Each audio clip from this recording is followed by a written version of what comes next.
face on when I chase like that. Yeah, I play so strong with a knife in the back. I'ma swing home run like a baseball bat. Gonna see me rise, you can hate on that. I don't play both sides, doing me no cap. I'ma ride or die for my dreams on tap. I'ma fly real high, you ain't see me slack. No, it's not how you fall, it's how you get right back up. That's how you get tough. Calluses on my hands so rough, yeah, I call your bluff. I'm not the one, mess with me, come out with none. Cause I'm so done, you had your fun. And now you're gonna face down the barrel of the gun. Cause I got a full clip, put your name on it. But I'ma let you slide cause you ain't worth it.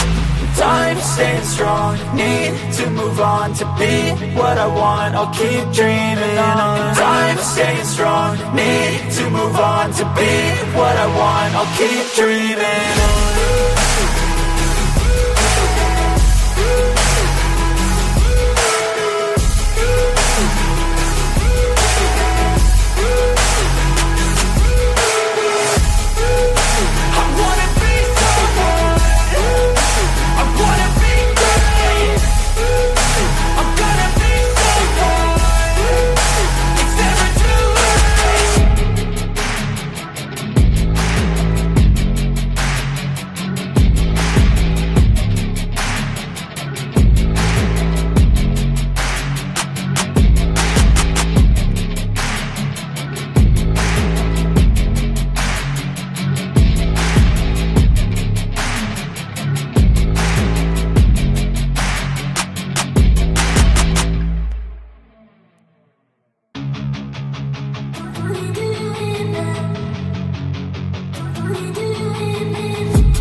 I've been dreaming on in my head like I've seen it. A life worth living is a life with meaning. I'll do what I love till my heart stops beating. I'm feeding this demon. Got a taste, can't erase bitterness in my face. Work a job every day till your dreams fade away. Like a card, never change, play the game that we say. I need a break.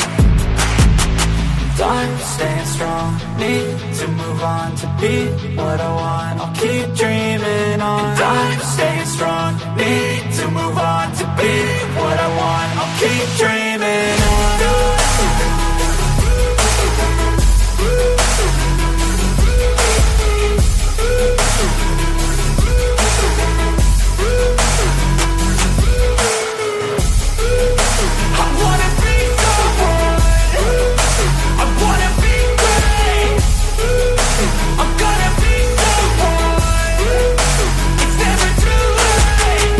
Face on when I chase like that. Yeah, I play so strong with a knife in the back. I'ma swing home run like a baseball bat. Gonna see me rise, you can hate on that. I don't play both sides, doing me no cap. I'ma ride or die for my dreams on tap. I'ma fly real high, you ain't see me slack. No, it's not how you fall, it's how you get right back up. That's how you get tough. Calluses on my hands so rough, yeah, I call your bluff. I'm not the one, mess with me, come out with none. Cause I'm so done, you had your fun. And now you're gonna face down the barrel of the gun. Cause I got a full clip, put your name on it. But I'ma let you slide cause you ain't worth it.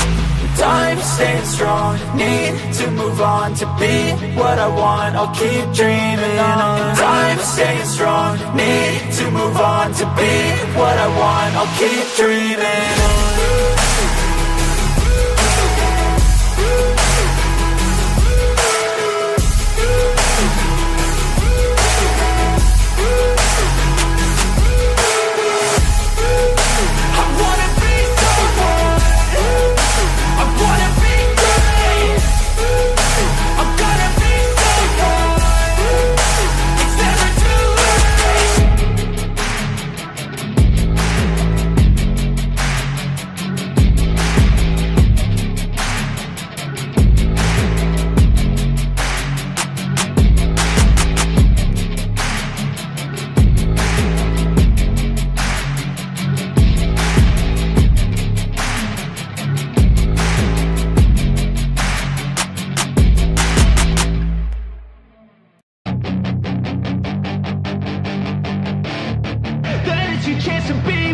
Hey kid, don't ever let them get inside your head. They'll tell you what to do in life instead of everything you know that you could get. Don't let them guide your life towards regret. I'll fight for what I love with every breath. My past is filled with things I won't forget. I use them all to push me to my best. So treat the worst of times just like a test.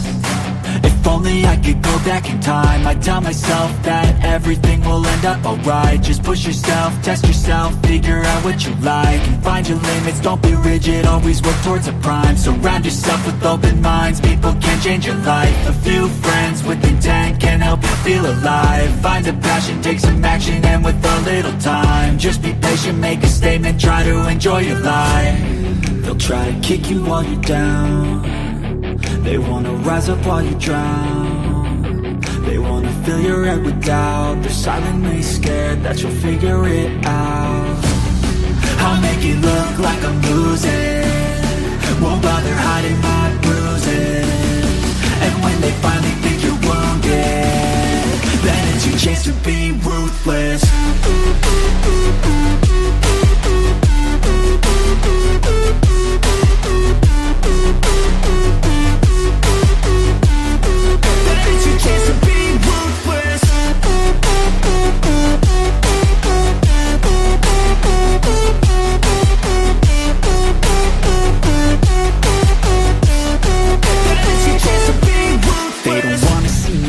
They don't wanna see me care. Anytime I make some progress, I can see that they compare. I think everyone's against me, maybe something in the air. Am I paranoid? I swear a void is forming and they're scared. I walk a straight path, not many can say that. I like to play fast, cross me and there's payback. You better pray that I don't see your face at any place that I go. I know you hate that. I've been doing fine, I'm not wasting any more time.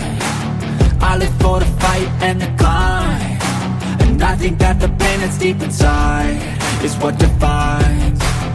So I won't give up, I'm gonna make it to the top. I don't care what's in my way, I swear I'm never gonna stop. I could fall flat on my face and I swear I won't give back up, cause I don't deserve a thing and the road ahead is tough. They'll try to kick you while you're down, they wanna rise up while you drown. They wanna fill your head with doubt, they're silently scared that you'll figure it out. I'll make it look like I'm losing, won't bother hiding my bruises. And when they finally think you're wounded, then it's your chance to be ruthless.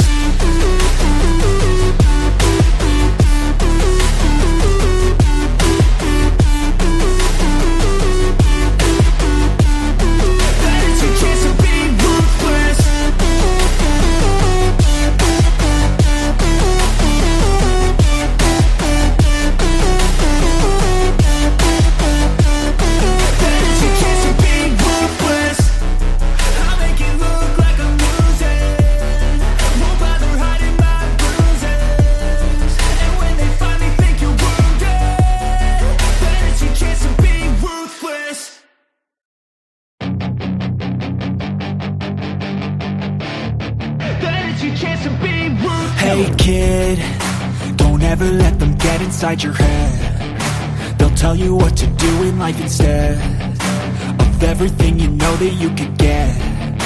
Don't let them guide your life towards regret. I'll fight for what I love with every breath. My past is filled with things I won't forget. I use them all to push me to my best. So treat the worst of times just like a test. If only I could go back in time, I'd tell myself that everything will end up alright. Just push yourself, test yourself, figure out what you like, and find your limits, don't be rigid, always work towards a prime. Surround yourself with open minds, people can change your life. A few friends with intent can help you feel alive. Find a passion, take some action, and with a little time, just be patient, make a statement, try to enjoy your life. They'll try to kick you while you're down, they wanna rise up while you drown. They wanna fill your head with doubt, they're silently scared that you'll figure it out. I'll make it look like I'm losing, won't bother hiding my bruises. And when they finally think you're wounded, then it's your chance to be ruthless.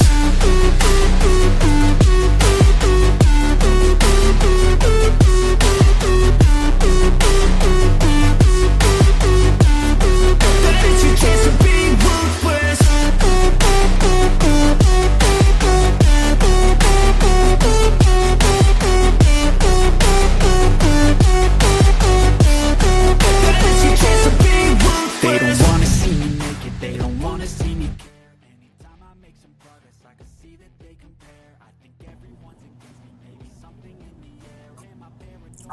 Hey, everybody. 2 days in a row. What is going on? I have no idea what we're going to talk about today. I've been going through all kinds of different files. As you guys can see in the Facebook group, I've uploaded quite a bit of different things. That was the video that I just played was the drone video that the state entered as an exhibit. And I don't care how many times we travel the trails together, it's still, I think it's empowering and it's spooky and it's beautiful at the same time. And I can't explain it. Being out there in person, it's surreal. And I hope anyone who's never been gets a chance to go.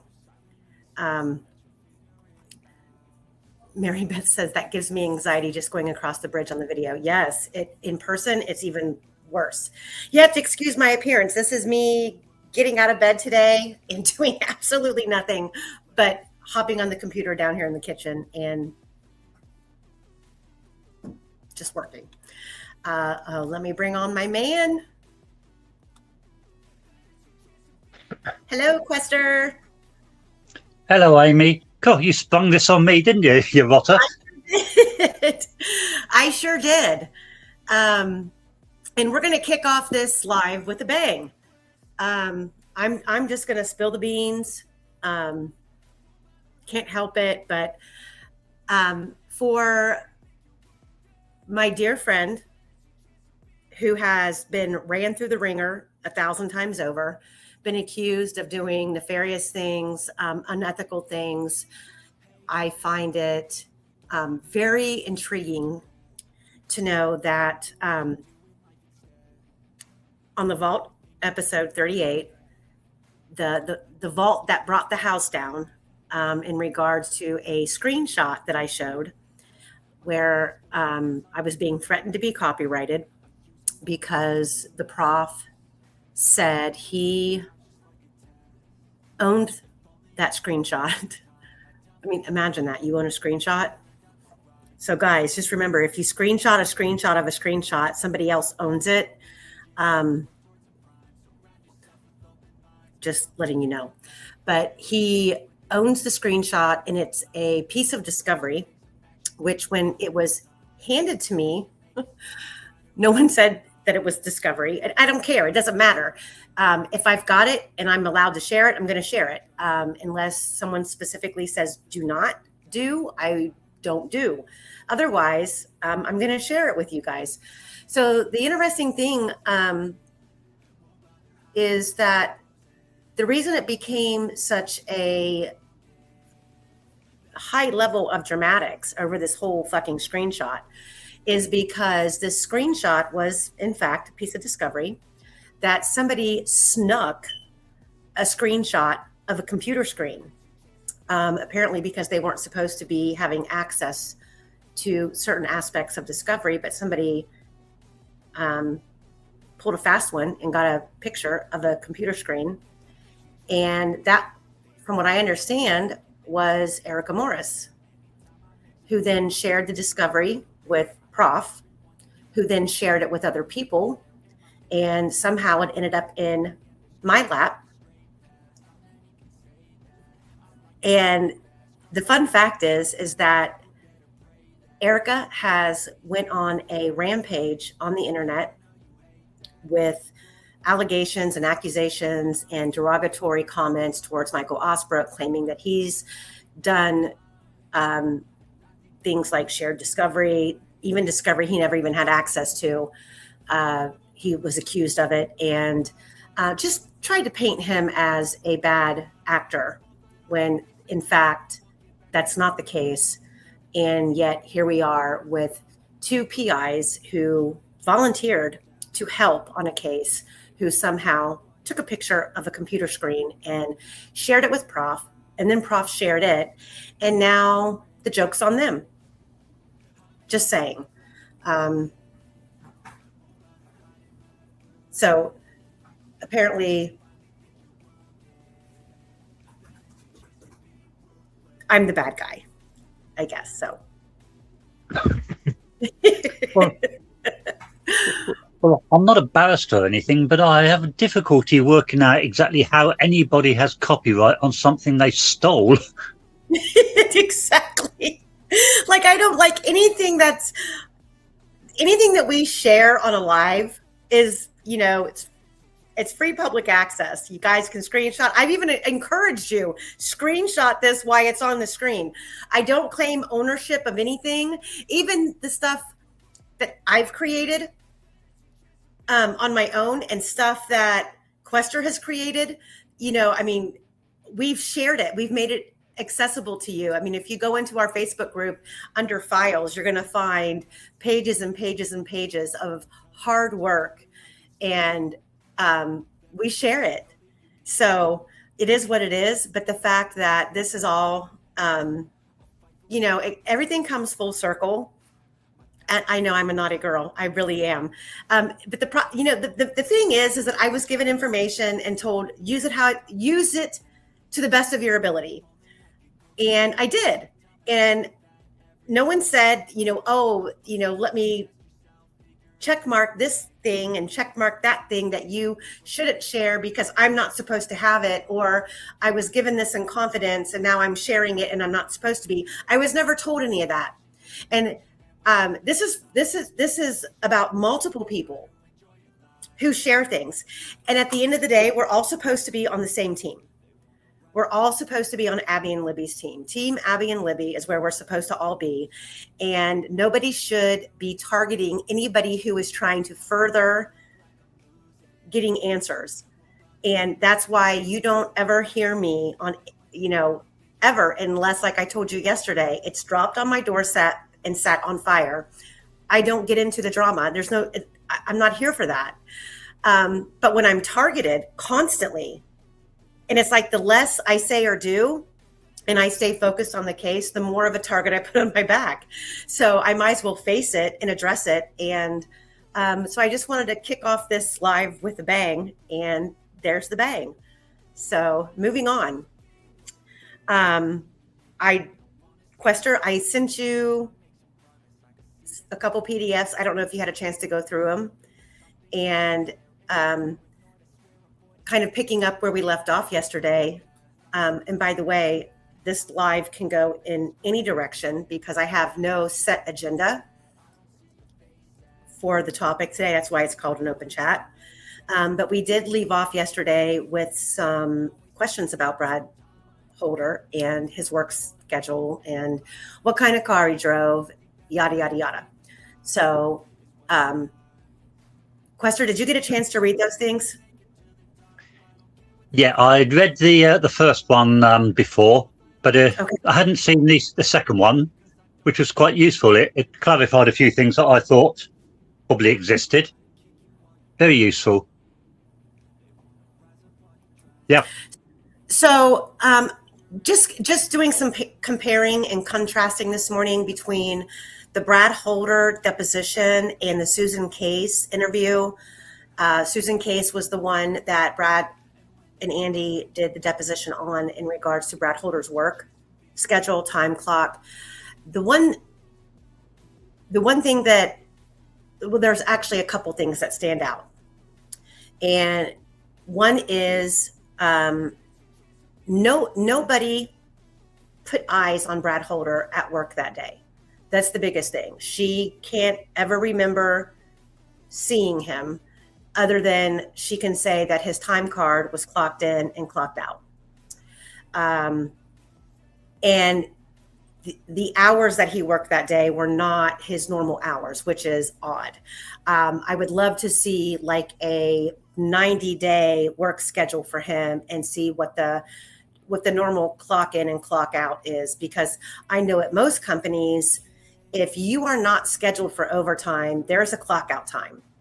And I know, like at my job, I have to clock in and I have a 5-minute window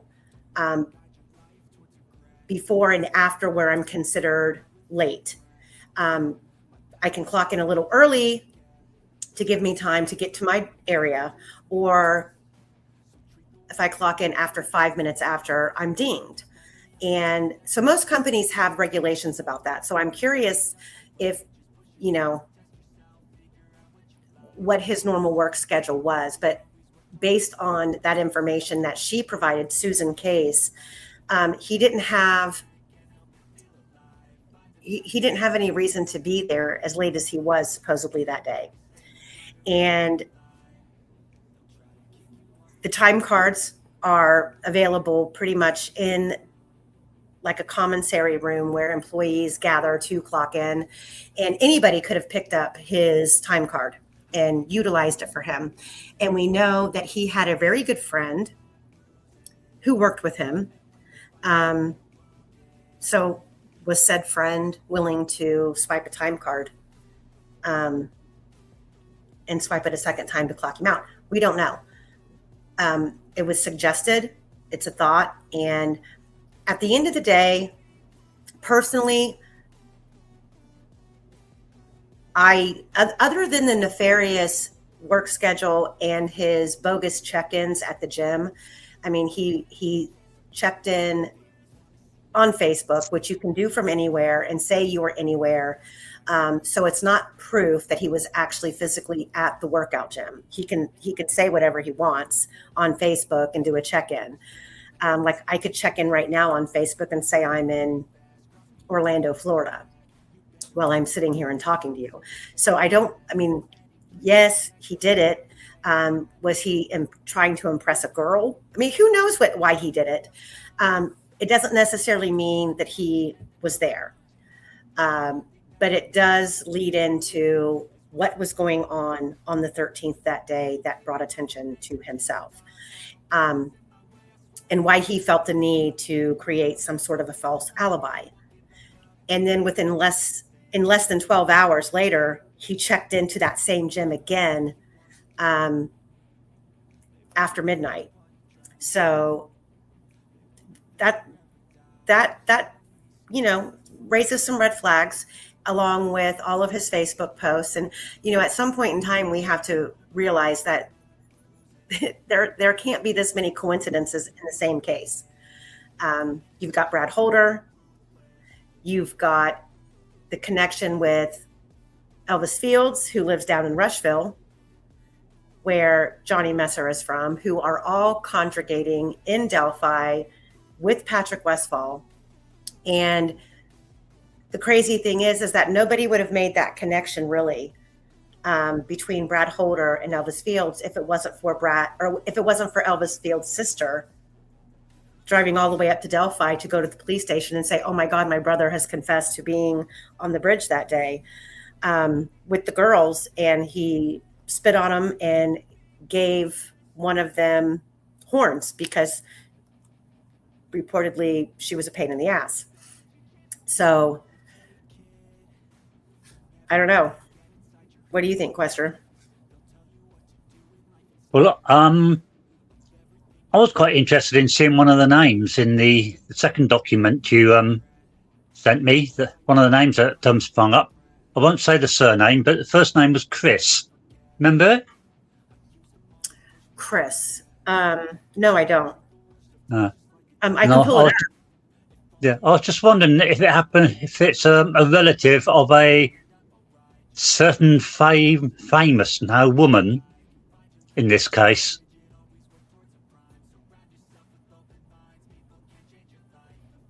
And is this in the deposition or his deposition, or is it in Susan's? Susan's. Hold on. We'll go there right now.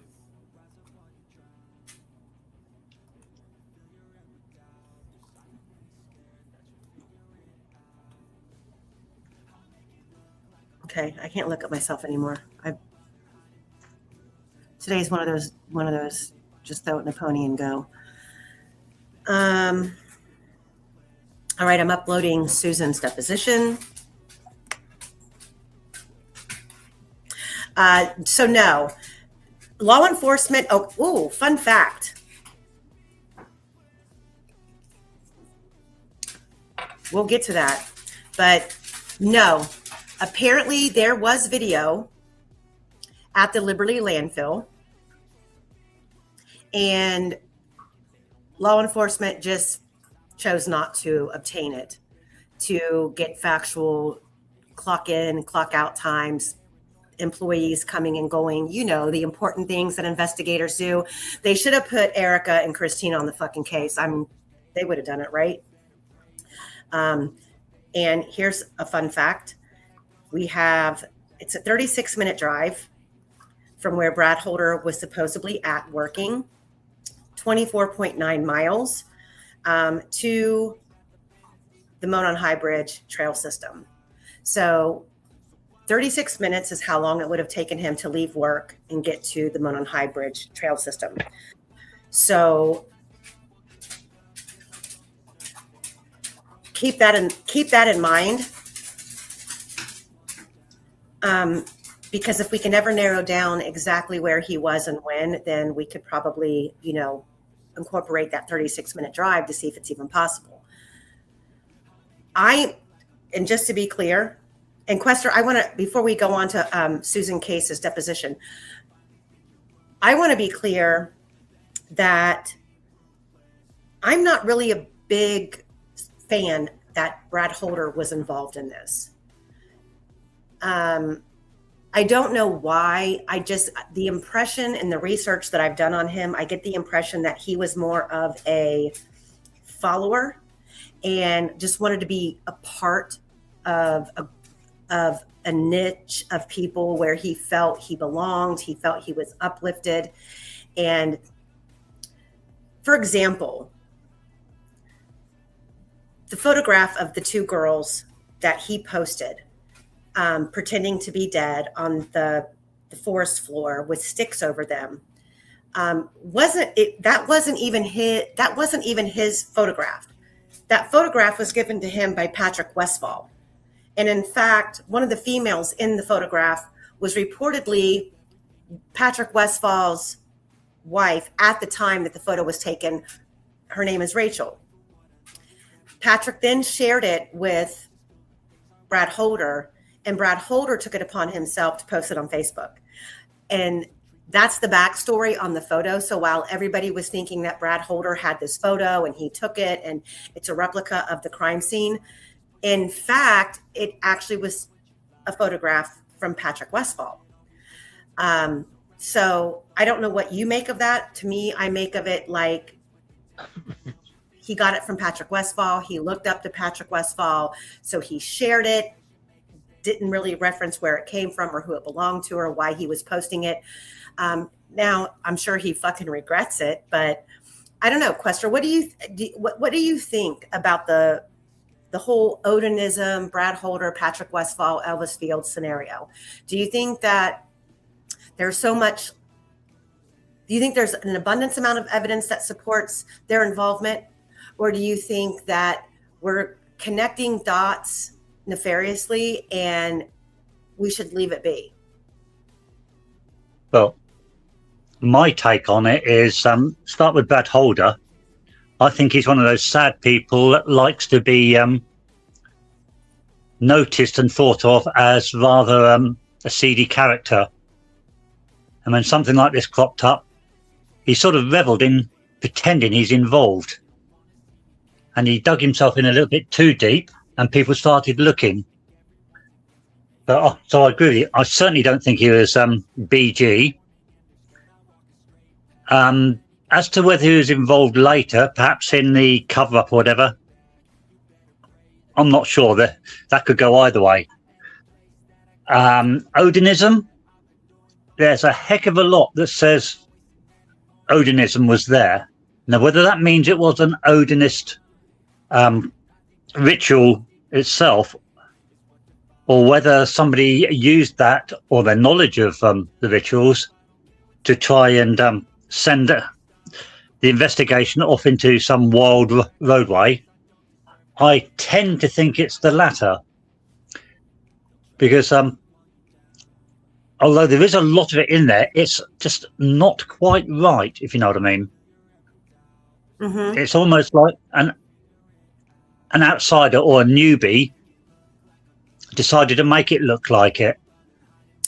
And that's really kind of what Professor Turco implied, was that these were replications of runes of somebody who had some knowledge, but not real ethical knowledge of an Asatru religion. And to me, my brain goes straight to, once again, the Paladinos.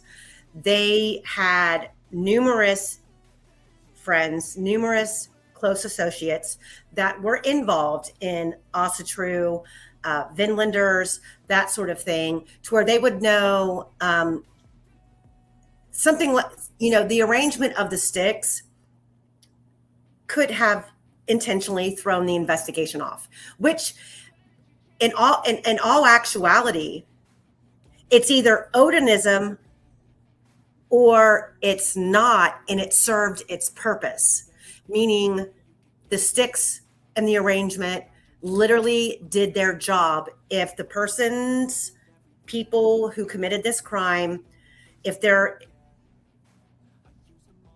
intention was to throw off the investigation and make them look in all different directions, the sticks served their purpose.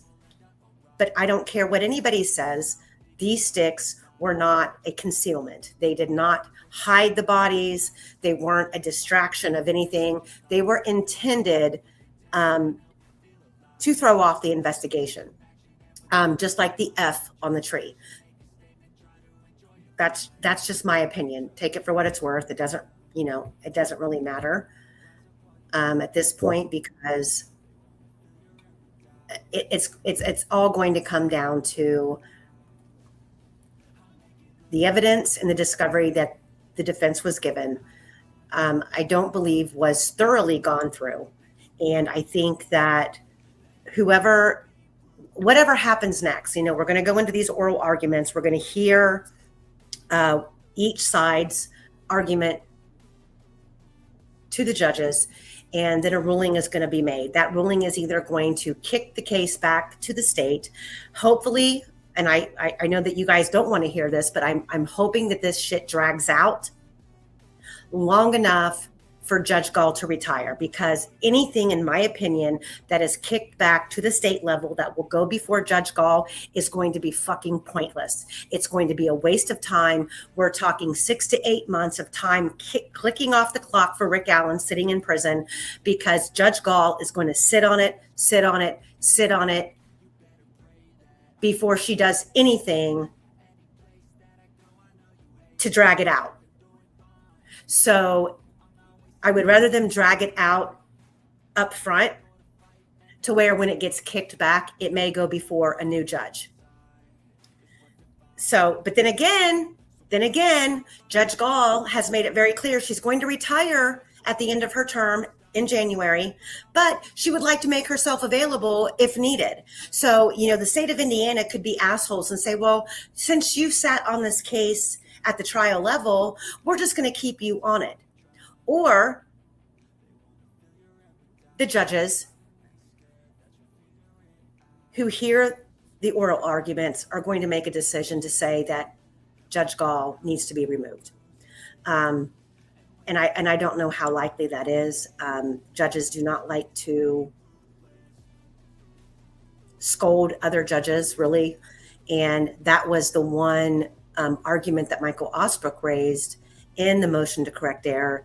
One of the fact-finding pieces of law that he used allowed the appellate court to make a decision that didn't fault Judge Gall and would allow them to reverse the conviction, overturn the conviction, and the appellate team didn't use that argument in the appeal, which is sad.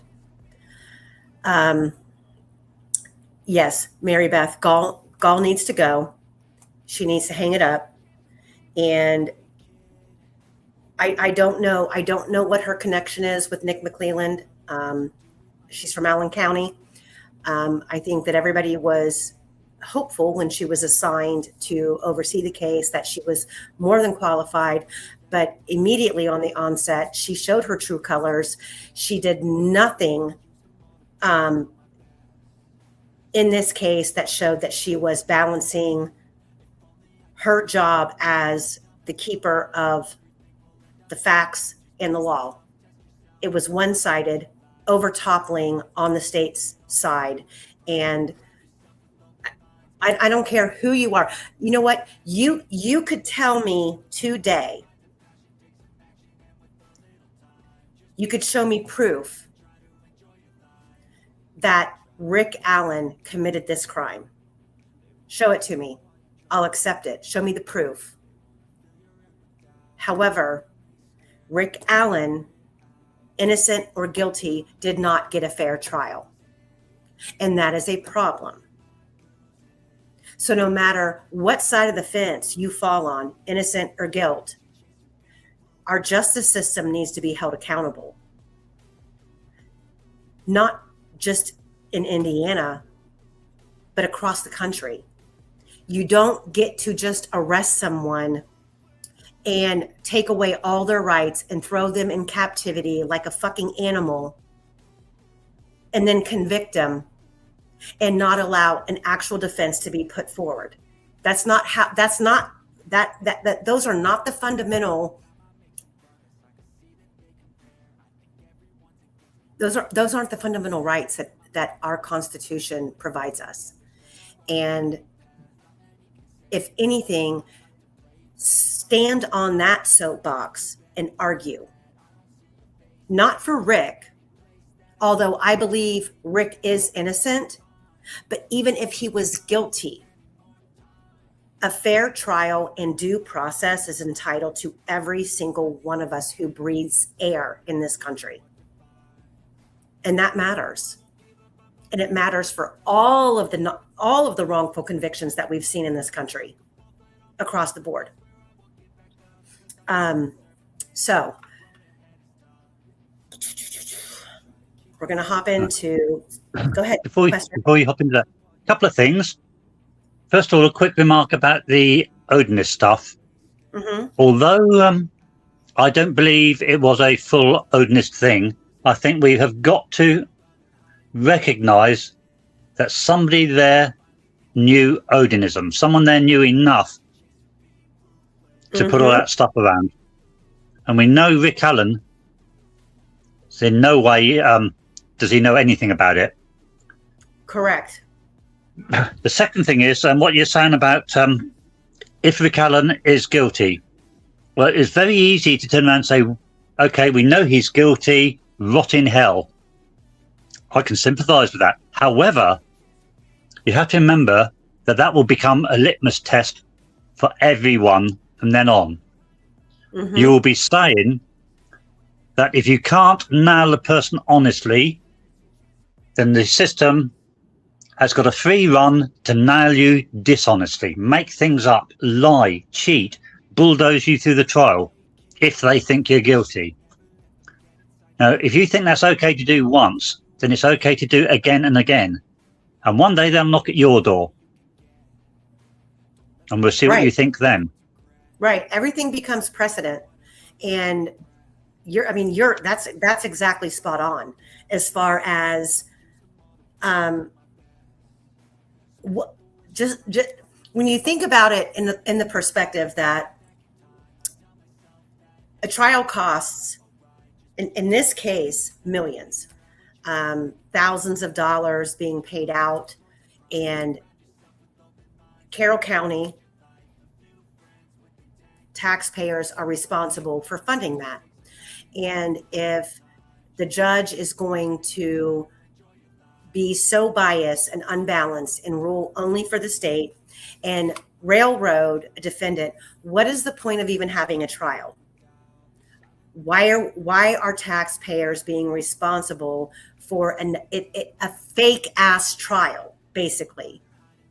And whether you live in the community or you don't, it could happen anywhere in this country. And you guys need to empower yourselves, and you need to know who you're electing, who you're putting in office, what roles they're playing, and what their backgrounds are. And in the case of Delphi, Nick McClelland, who was originally a defense attorney, who rubbed shoulders and held hands with meth dealers, criminals, and he fought for them and got them off, did favors. And, you know, one drug dealer was referring him to the next drug dealer, like my boy Nick McClelland, you know, use him because he will go to bat for you. And then out of nowhere, out of the blue, the Delphi case happens. And for whatever reason, Robert Ives just completely withdraws. And without an election, Nick McClelland plants himself as prosecutor. I can see it plain as day. I don't even live in Indiana. All it takes is a little bit of research. And if I lived in Indiana and this was all going down right before my eyes and the information is available publicly, I don't understand why more locals aren't rising up and complaining, going out of their way to say, hey, this motherfucker here is shady as shit. Nick McClelland is shady as shit. And unfortunately, it's going to take Carroll County residents, it's going to take Delphi residents, and it's going to take people who live within the state of Indiana to make a change and stop acting like you're in fear for your life. I mean, they can't, and I know this sounds crazy, but they can't kill everybody. They can't kill everybody. And you can be a whistleblower with no face. You can be a whistleblower and share information that I know needs to be shared. I know a lot of you listening who live in the area have a lot to say and just won't come out and say it because you're afraid. And I get that. But you have a choice.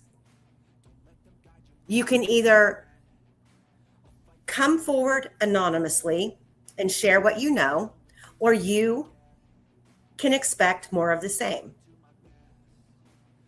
And it's never going to change. Okay, so let's pull this up. This is Susan Case. Oh, let me take this off here. So, Quester, you wanted to point out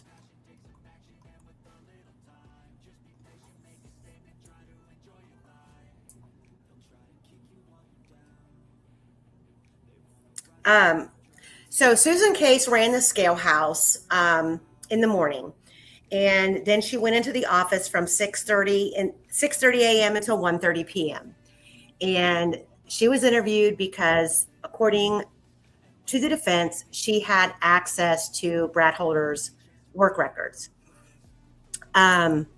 She arrives at work at 5 a.m.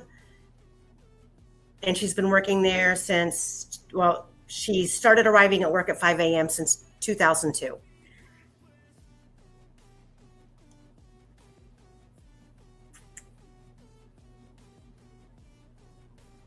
I'm looking.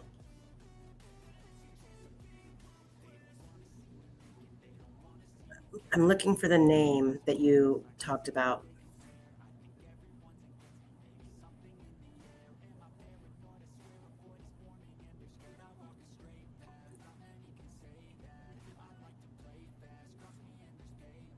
Quester, do you remember? You don't remember what page it was on, do you?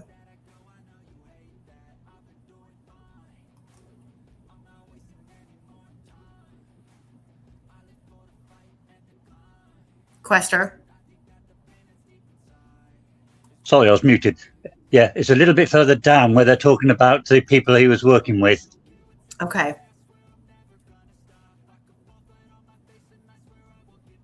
So the shifts, okay, highlighted here, we have the shifts are 5 a.m. to 1:30.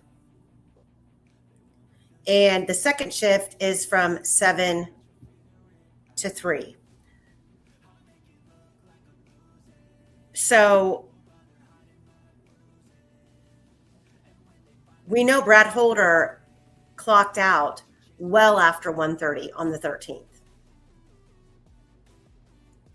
And we have no way of knowing if that was a normal occurrence.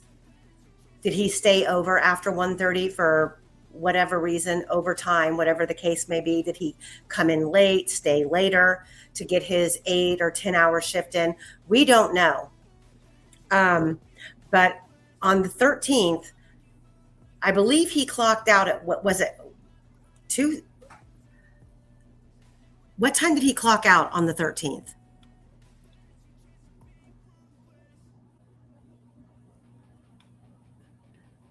I knew this once upon a time. 2 minutes past 2. 2:02. According to, yeah. So he worked 32 minutes over. Why?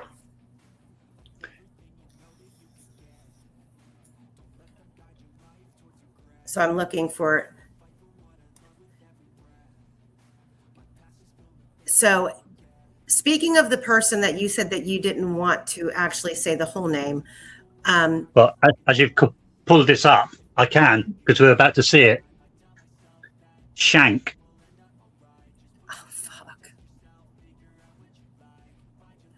What about Shank?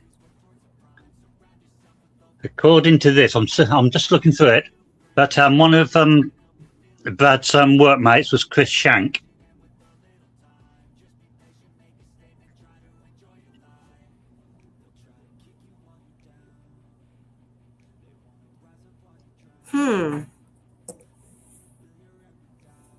And is that relation to our Shanky Shank?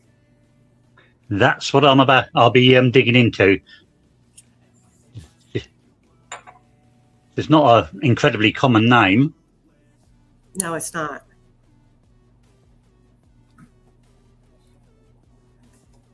Okay. Are there any cameras inside the break room where the time cards are? No, there isn't. All right. And then do most people carry this credit card, Kronos card in their wallet and bring it back and forth? Or is it, no, we have a rack right next to the clock and everybody just puts their cards in there. That to me is a freaking free for all. Yep. Clock me in, bro. Clock me out, bro. And the most intriguing thing for me is that the girls were found on the 14th, and by the 17th, they were already investigating Brad Holder's work schedule. Why? Oh, I can tell you why. Because Becky Patty pointed him out. So all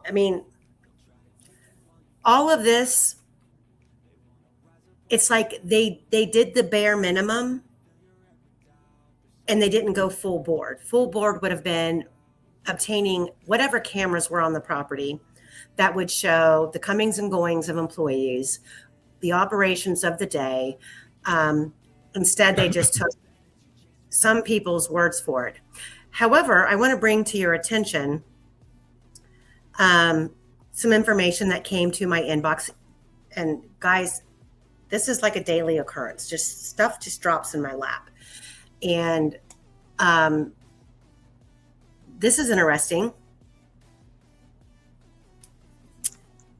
because I so far have not been able to find anything in any of these reports that bring up this name. And I can't connect the dots, but I'm going to show it to you anyway.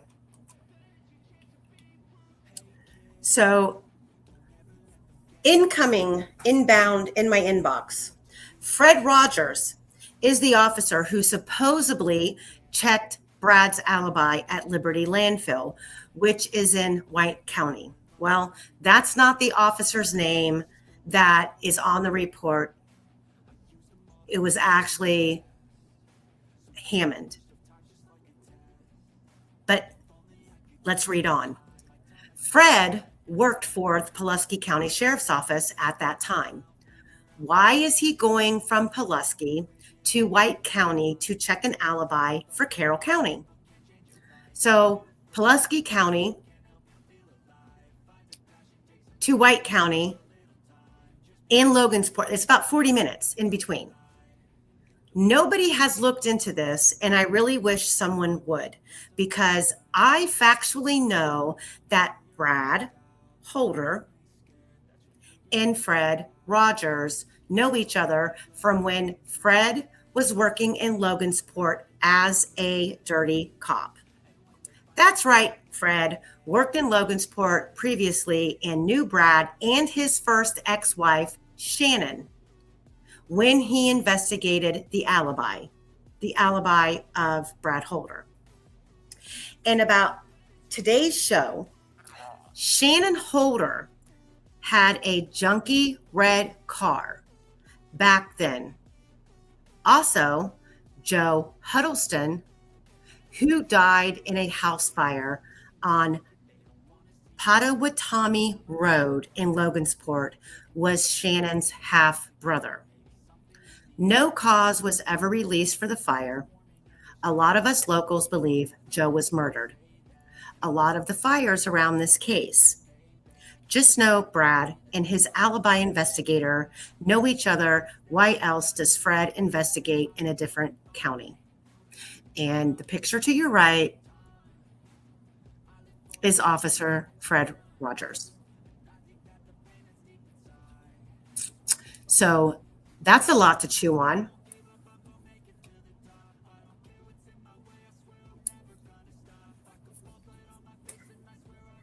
Quester? Yep, it needs looking into, doesn't it? I found the Chris Shank mention. Okay. What page? It's on there, page 52, line 7. Page 52 at the top. Okay.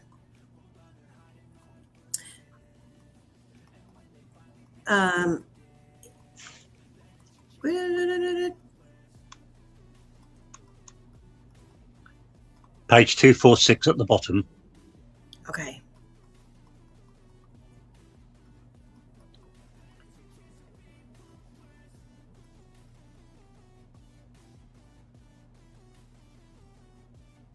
Okay, page 52. Line 7. Okay.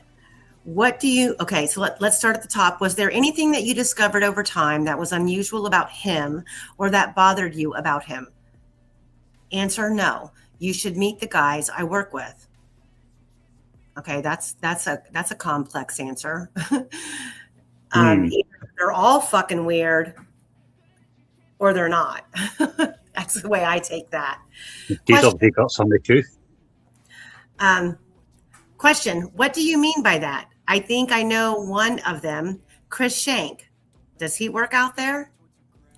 Yes. Question, yeah, I know him pretty well. What do you mean by that? Answer, now they're talking about dieting. Did you ever hear a bunch of men sitting around talking about dieting? I thought that was a woman thing. It is. Okay, you know what? That right there, that whole freaking paragraph irritates the shit out of me. Why? Because none of that is relevant to why we are having this deposition. Like, it's annoying. Answer. It's like they're trying to dig something out there, isn't it? It's almost like we're trying to just put letters on paper.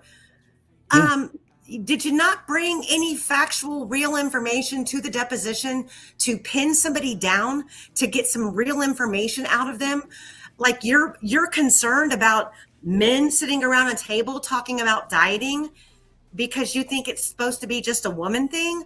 Like that, I'm sorry. I just, that kind of thing I'm just straight to the point all the time. And that's not to the point. That's, maybe that's Baldwin's way of building a rapport.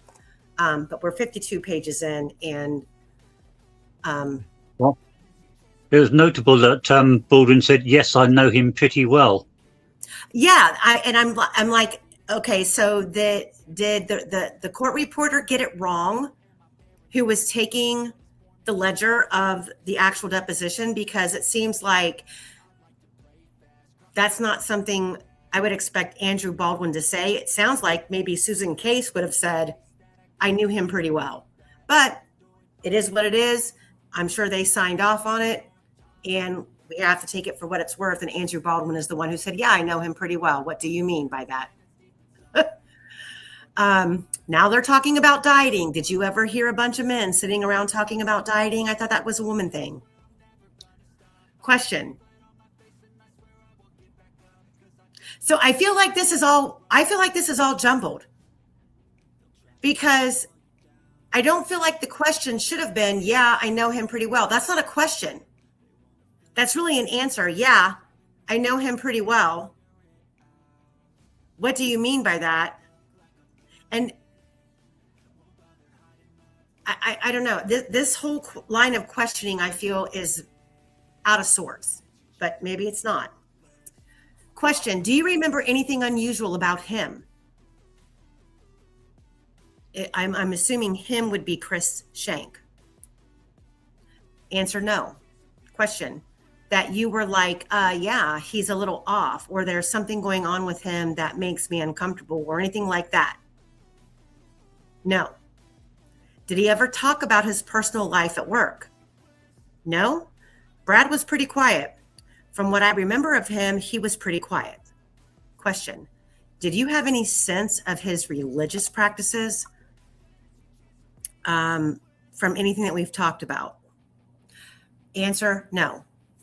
Question, what kind of money do these operators make? Answer, in 17? Question, what are we talking, 20 an hour jobs? Answer, now they're about 33 an hour jobs. Question, pretty good jobs for that period. Answer, yes, it's a very good job. Question, do you believe that he lost his job because he had attendance problems? Answer, yes. Question, I'm assuming they must have been pretty significant for him to lose his job. Answer, no. You get 7 points. You get 7 occurrences. If you're tardy, it's a half an occurrence. If you call in the day of, you get an occurrence, but you get them, it's on a 12-month rolling cycle. That I can understand. Which to me, if Brad Holder had an attendance issue and knew he was occurring points, or what she's calling an occurrence, if he missed work on the 13th and he had a buddy who worked there, he could have easily said, hey, can you swipe my card? I can't lose my job, man. I can't make it there today, but I can't lose my job. Can you swipe me in? And then when you leave, swipe me out. Is it plausible? Yes. Can we prove it? No, not because of this deposition and not because of what Brad Holder says, but because the investigators who went out there to do a specific job half-assed did their job and did not obtain the video cameras that were available to them. Just like with every aspect of this case, things that really fill the gaps, things that really plug the holes and give us the answers that we are now asking. Don't you notice that in the timeline of events from 2017 until the arrest of Rick Allen, all of the major timeline holes are plugged with nefarious opposition, like, oh, the video was recorded over. We don't have it. We can't find Professor Turco's name. We don't know who the professor was. I don't think we're ever going to be able to find it. Even after they had already found him and already had scheduled an interview with him, they still didn't know his name and thought they could never find him. We know what time we know what time Brad Weber got home, but we're going to pretend that we don't. And we're going to put Brad Weber on the stand, and he's going to tell you what we want him to tell you. And then so sorry, too bad. In the motion to correct error, you unfortunately found the video that we were hiding, and now it's too late because Judge Gall's not going to honor your motion to correct error. She's not going to preserve evidence in this case.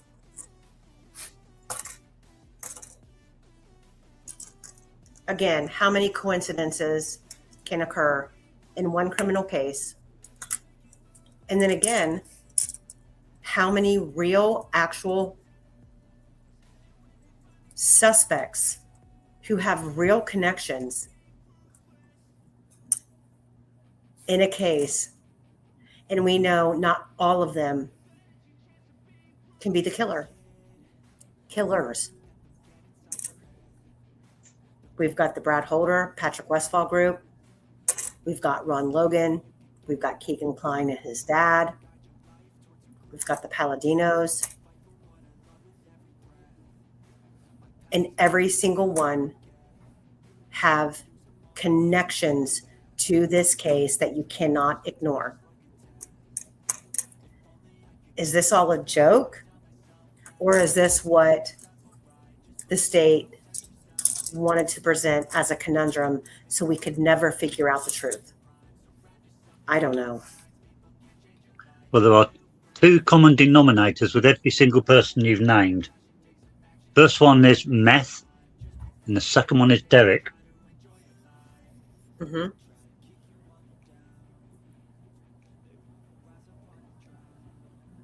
So, and then, okay, and so let's break this down into three categories. I think three. It could be more. I'm on a whim here because, again, I had nothing planned for today's topic.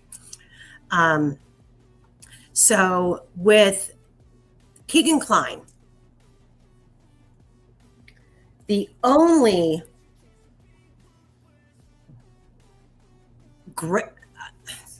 I don't even know how to word this. The only benefit to Keegan Kline participating in such a thing would be a snuff film in the business that he was in. So you lasso Keegan Kline and his dad in with Ron Logan. And the beneficial part of it is a snuff film that went off to Vegas that was sold, and they, got paid. There's that aspect. That's number one. Number two, the value of an Odinist group filling a void in their religion to upgrade their sacrifices from animal to human. That's the second one. The third one is revenge for Derek German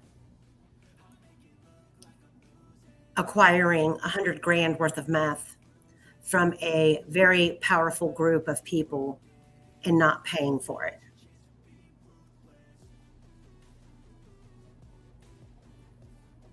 So out of those three groups, which one has the stronger motive? I don't know. I have no fucking clue what a snuff film goes for.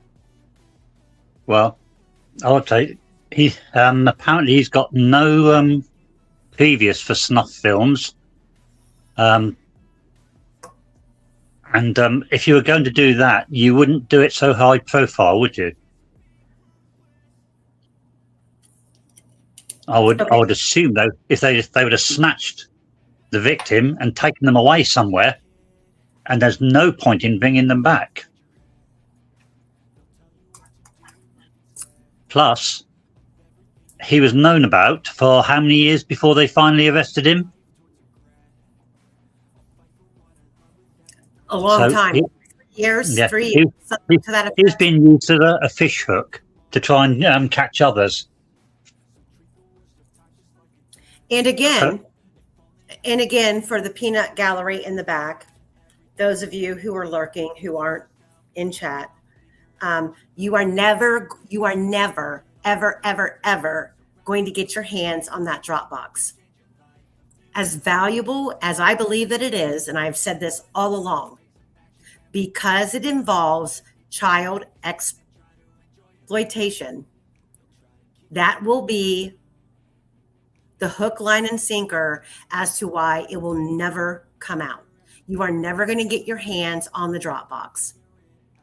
And that's unfortunate, because I do believe the Dropbox would reveal who was doing what.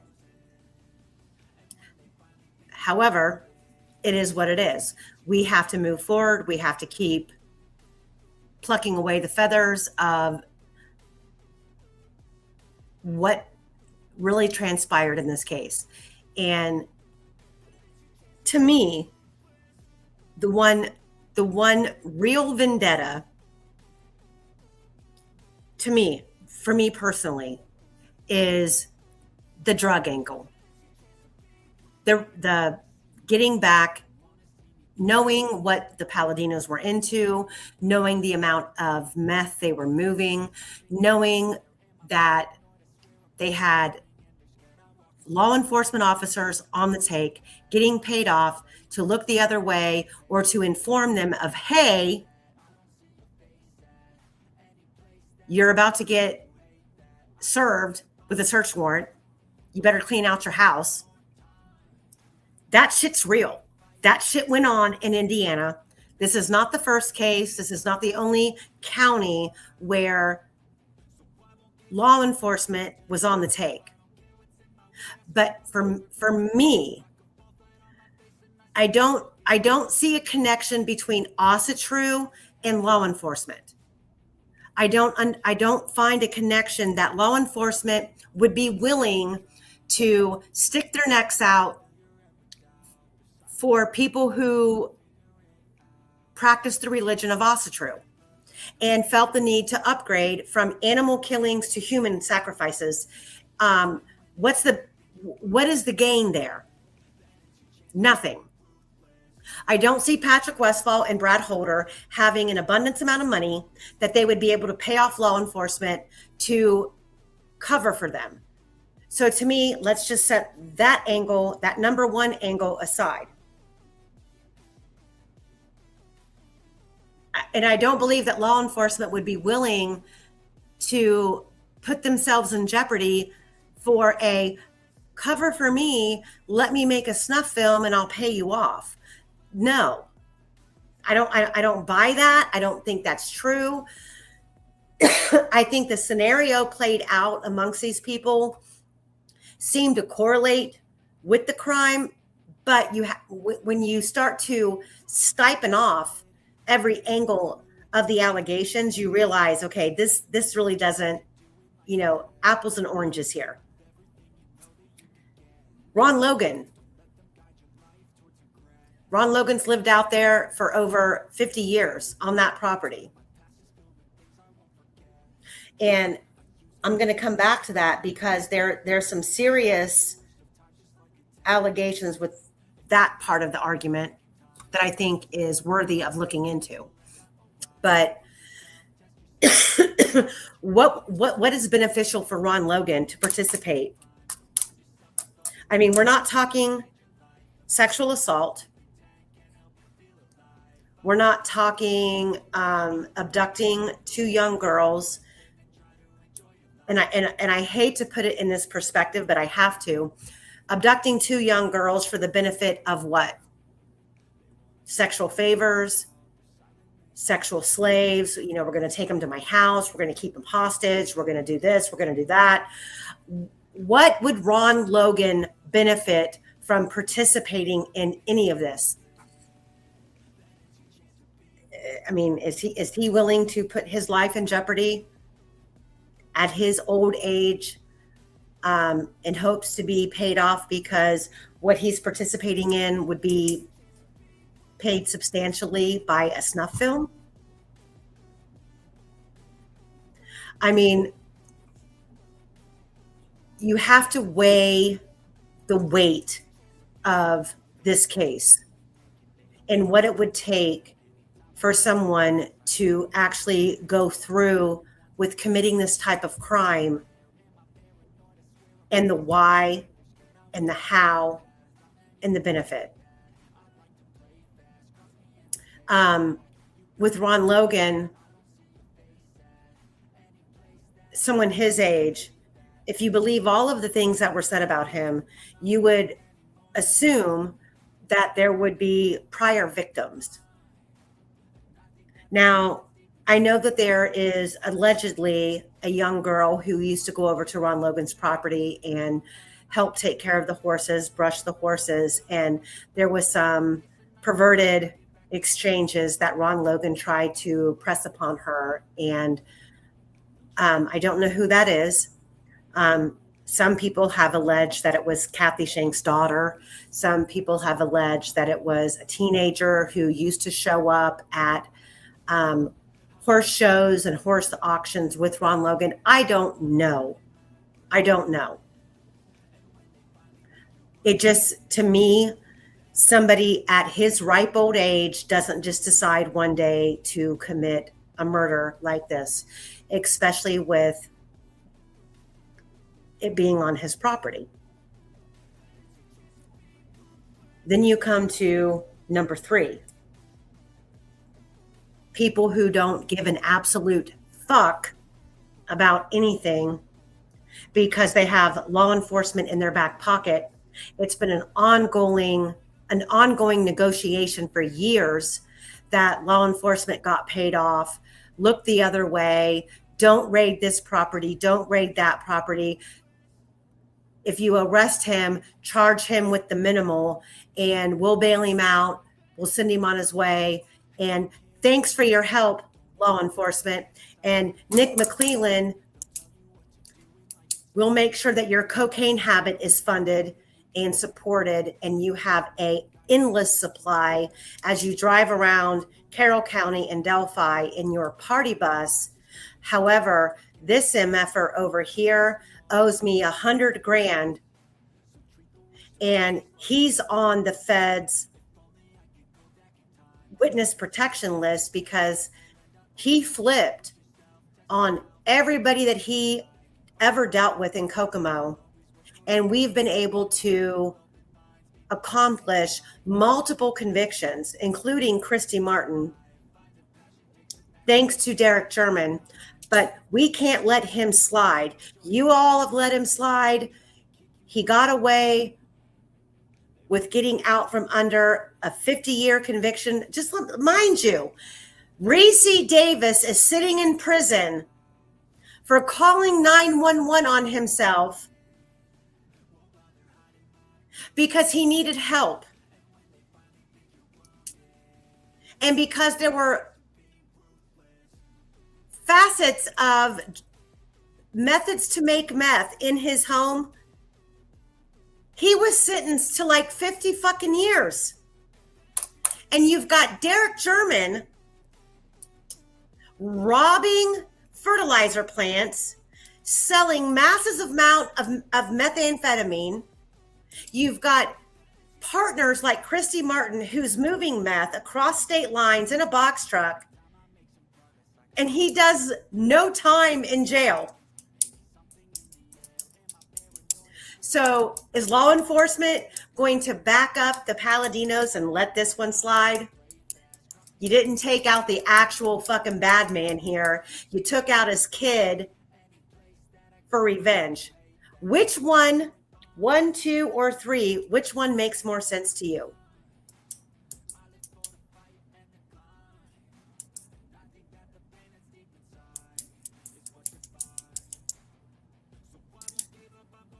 To me, number 3.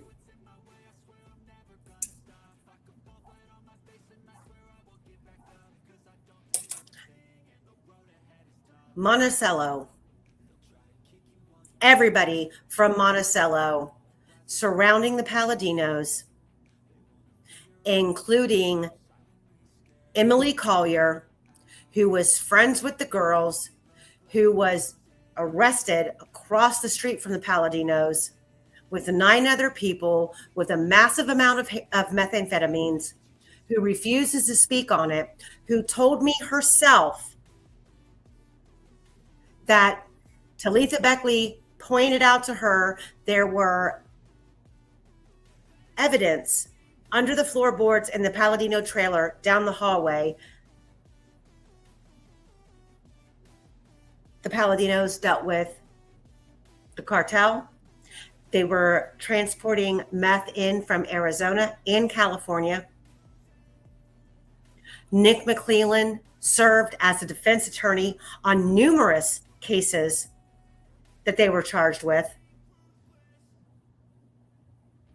None of them have done any really hard time other than Mark, but that wasn't out of Carroll County. It was out of Pulaski County.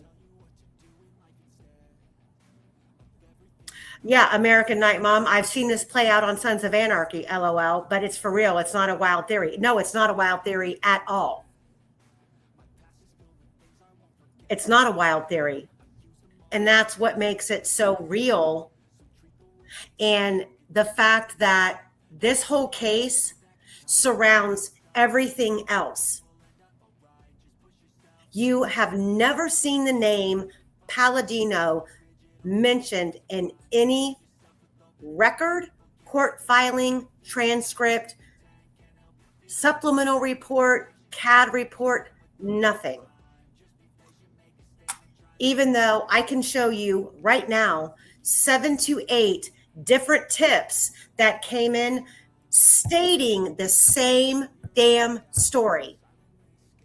Mark Palladino paid his nephew, CJ Palladino, to take out Derek's daughter because Derek owed them over $100,000 for meth. They were all out on the trails that day. The clothes were burned. After the murders, all of them, all the Palladino boys up and left to go to California. Never heard anything about that in any report.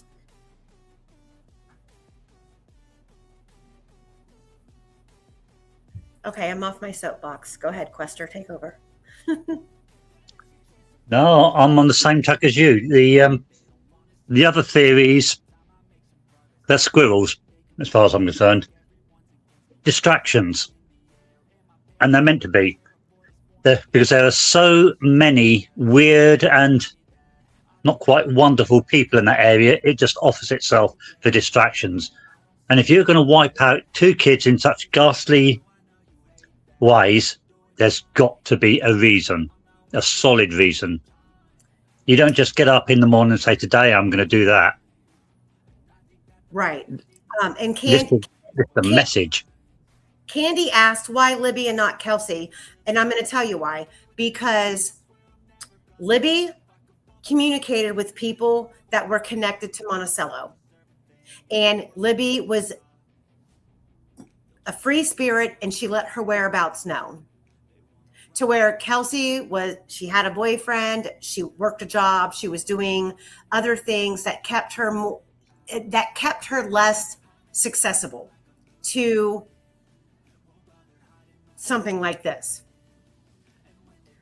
But you will never, ever, ever, ever convince me that the girls weren't out there thinking they were meeting someone. And whoever they thought they were meeting was part of a group of their demise. And you really only have, at this point, 3 groups to choose from. And they all 3 make real sense. But who has the reputation to pull it off? Group 3. I couldn't tell you where Derek is now, and I couldn't tell you where Derek was then, because Derek will not come forward. Derek will not speak on behalf of his daughter. I was surprised that he even showed up to testify in court. But I do know that there was a big ass lie on the day that the girls went missing, and every day forward, where Becky Patty and Mike Patty proclaimed that Derek German lived in their household. You know, he was such a great father. He would do anything for Libby that she needed. He would pick her up. He would take her, drop her off, do whatever Libby or Kelsey asked for. But on the day that the girls went missing, guess what? He didn't live there. Not only did he not live there, but let me pull this up.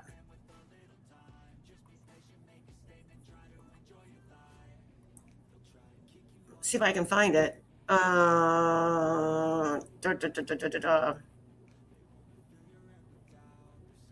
CAD report.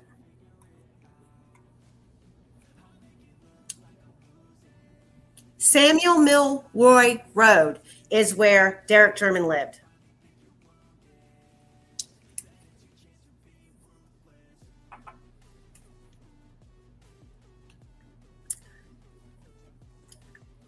They not only sent law enforcement. Let's take a look.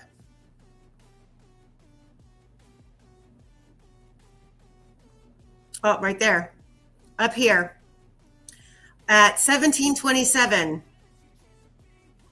at Freedom Bridge and Samuel Milroy at this time. So they're sending officers to Samuel Milroy Road, which is where Derek's address was. He didn't live at the Patties.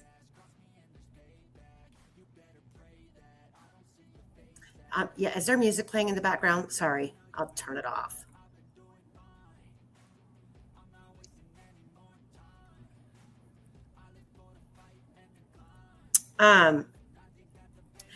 Then they also sent law officers over to Tara Lank's house on that same day.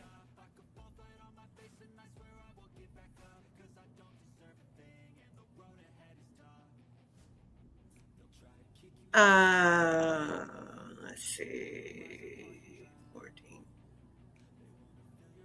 21:18. What time is that? Military time. Is that 7? It's 18 minutes past 9 in the evening. Is it really that late? Okay. So we have drone activity. Well,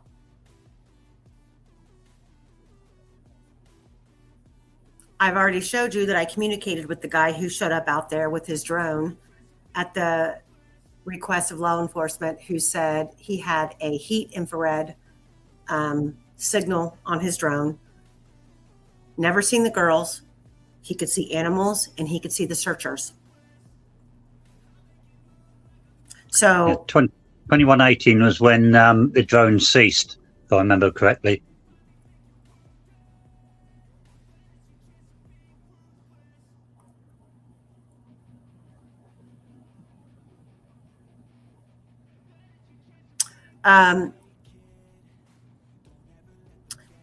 Again, back to this. Blank called and advised she was traveling southbound on the Heartland around 1 p.m. She had went under the bridge and there were 4 kids, possibly all girls, running in the left southbound lane. They were all in sweatshirts. They ran to the main street exit turn, and one sat in the middle of the road and the others pulled her up off the ground and they started walking southbound. Advised one looked like to be wearing a big coat. So that right there would have been one of the first things I would have pulled up and asked Rayleigh Voorhees and Bree Wilbur, was this you? Was this your group of girls, the 4 of you? And if the answer was no, then who the fuck was it?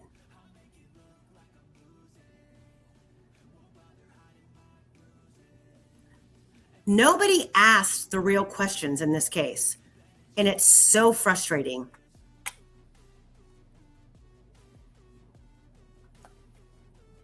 Yeah, because if that was Bree and Rayleigh, then who was it that was seen going over the railway bridge?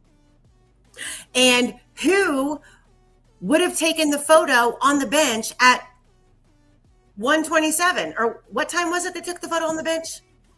1:27. Yeah, I think it was 1:27. Yeah. 1:27. 1:26. 1:20. Yeah, it was around the same time that Rick Allen went past the Hoosier Hardware Store camera. So who took that photo? Because they certainly didn't. They certainly didn't testify to them being down on the Heartland Highway playing around.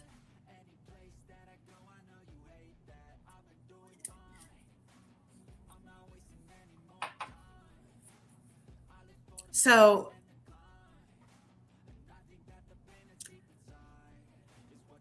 it makes me so frustrated with this case. And well, the minimum is that's evidence that there were two large groups there. Mm-hmm. Yeah, as you said, law enforcement only bothered with one. Well, the one that fit their narrative, or the one that they could fit for their narrative. Yeah. And I'm still confused on the testimony of Rayleigh, because I don't believe that Bree ever discussed going down to the water's edge, but Rayleigh did. And the dynamics of their timeline changes drastically if you take her for her word when she says, we went to the Monon High Bridge and we went down the right side of the bridge. Okay. Dissect that statement. We went down the right side of the bridge. So does that mean you turned around and you walked away from the Monon High Bridge and you went back to the Mears and the Niches intersection, and you turned left and you went down the Niches trail to the water's edge? Okay, that's at least a 20-minute walk. No fucking doubt about it. I've done it, and it's really even more than a 20-minute walk. Okay? Or do you take it for face value? We went down the right side of the bridge, and I know that me and All Eyes went back and forth on this because the topography has changed. The erosion of that area has changed since 2017. And All Eyes was able to prove to me that in 2017, you could go down the right side of the Monon High Bridge, down a sloped hill to the water's edge. But I've been to Delphi. This coming fall, this will be my 4th year going to Delphi. And since my very beginning of going to Delphi, looking at that area, it is not, you are not able to just go down the right-hand side of the bridge. It is now a steep cliff drop-off, and you would plummet into rocks. But in 2017, it was different. So in 2017, I would say the pictures I've got of in 2017, yeah, if you were some kind of a nutter, you could get down on the right side, but there's no way you could get back up. Yeah, I mean, the whole thing to me is bizarre. And I know that I think it was Fiend who went out there and took photographs for All Eyes, showing how you could go down the right-hand side of the bridge. And there was someone down by the water's edge taking a picture, looking up, of someone standing midway between the bridge and the hill.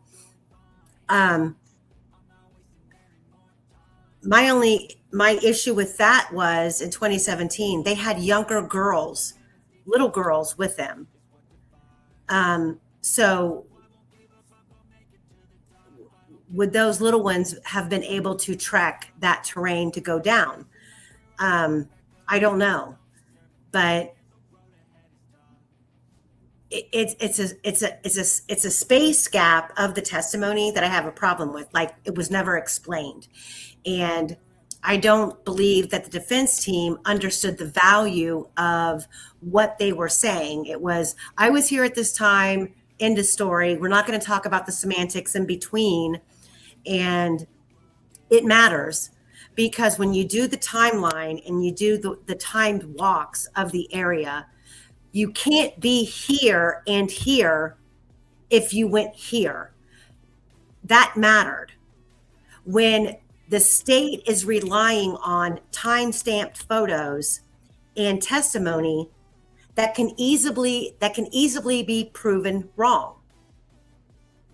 Just like where the girls took the photograph of themselves on the bench. So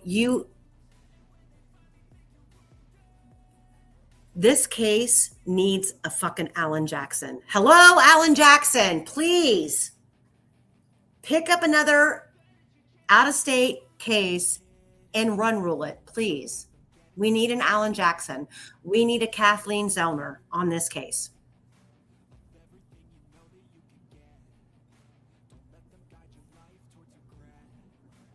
Well, Mary Beth, that's the crazy thing. Anybody who needs to come forward doesn't have to out themselves. They don't have to, you can email me anonymously and tell me what you know, and it will be anonymous. That's why when it comes to Anna, I feel for her. I know that she feels trapped in her environment, that Delphi is her home. And again, let me reiterate, it's a beautiful place. She lives right down the street from where her daughter lost her life. And in her mind, she can't afford to go against the grain. And that's horrific. Because I know that deep down, Anna knows something's not right with this case. The amount of people who are clinging to this case wouldn't be clinging if it all made sense. And so, again, anybody who has anything to say, my sources who ask for privacy are already private. Prime example, here's a fun fact that I've never really shared. I have communication with someone who reached out to me who works at one particular car manufacturer plant, who works with family members of the Patties who have stopped communicating with the Patties because of all of this and have a lot to say. And I've been asked not to reveal all of the information, but I have it in my back pocket, which it's really just fuel for the fire, if you know what I mean. And sometimes rumors that started in the very beginning of this case, they end up not just being rumors. And that's all I'm going to say about that. Karen, exactly. How can Anna speak up when she has probably had a relationship with some of these people? That's a good question. If her relationships were personal and innocent, I was dumbfounded when we read Anna's deposition and we found out Anna's deposition and Patrick Westfall's deposition, and we found out that the two of them knew each other way earlier than what we ever thought they did. Does that make Anna guilty? No. No, it does. It doesn't make her guilty. What it does is she feels surrounded by people who would be willing to cut her throat to silence her. And so she's willing to accept and swallow what the state has provided and fallen back on, well, until it's proven otherwise, I'm going to agree with what the state says. I don't fault her. I don't. She probably financially can't get out of Dodge. She probably can't. She's probably turned off her ears to a lot of this and does not realize the amount of support that she would have if she ever went against the grain. And at this point in time, I don't know how to go about convincing her that if she was to go against the grain, that she would be so astronomically supported. No one could touch her.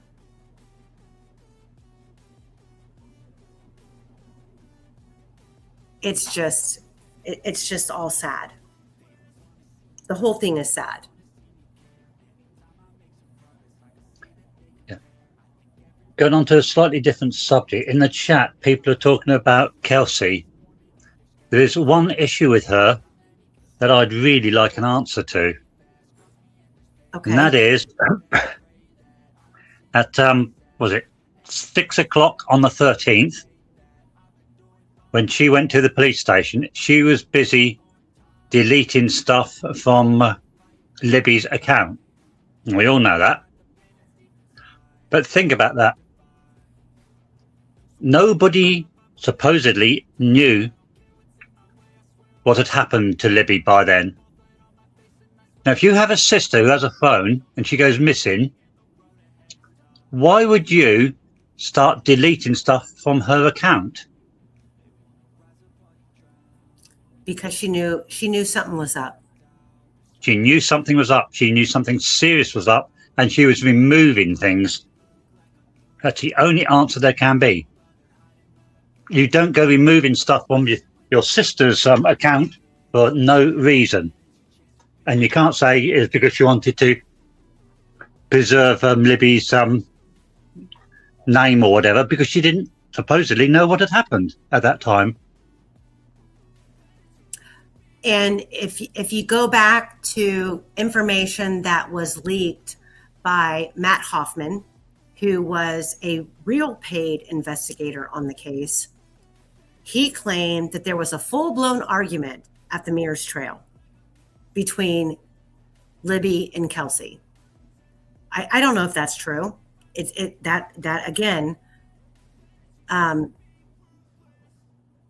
it was a statement that was made that was supposed to have come from Matt Hoffman. But then you look at the GPS and you look at the phone data and you look at the clump of hair by the barrier at the north end of the bridge that was found. That's not a fucking made up story. There was a clump of hair found by the barrier. And it makes you wonder what was going on between those girls, why the sad faces in the car, why the discrepancy of the drop-off time, and the overabundance of detail that Kelsey over the years has made about, well, I pulled up, I got out, the girls got in the trunk, they got the sweatshirts out, I made sure the girls had sweatshirts. Well, we know now that Abby had a sweatshirt on in the car before they were even dropped off. We know that Libby was wearing the tie-dye t-shirt in the car before she was dropped off. So was the sweatshirt laying on her lap, or did Kelsey, when she dropped them off, said, hey, I got sweatshirts in my trunk, grab one, and Libby did and threw it on. I mean, at this point in time, to the family, I'm sure, to Kelsey, like, all of these questions are like, fuck you, I don't owe you any explanation. All of that is understandable. However, when you are being repeatedly thrown under the bus and called out for misstatements, misaccounts that you've made online, here, there, and everywhere, and you have nothing to hide, my brain says, let me lay the facts out. In this case, she runs and hides.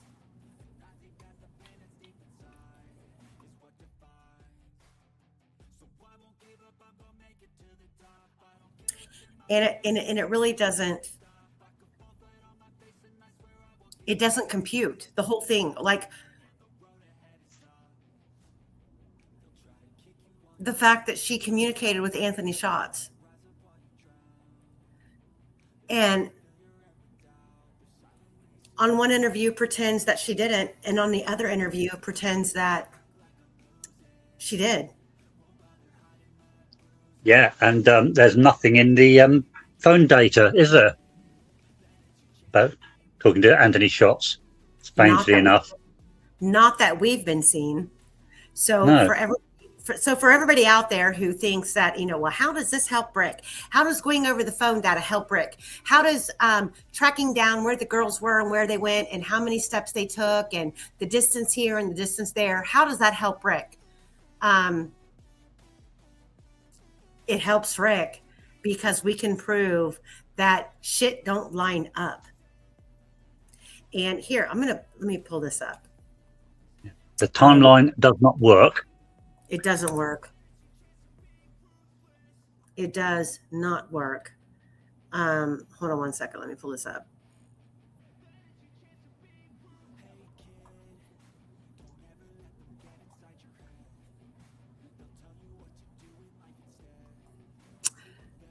So, hold on.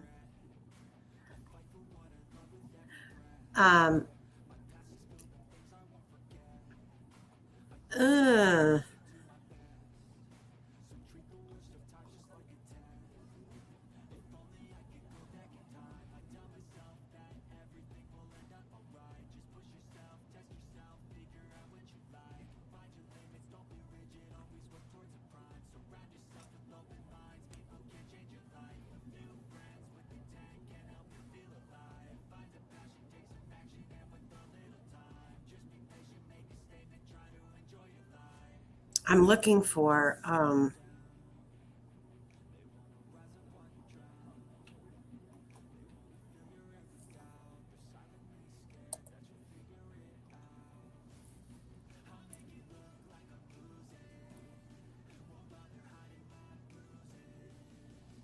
okay, here we go.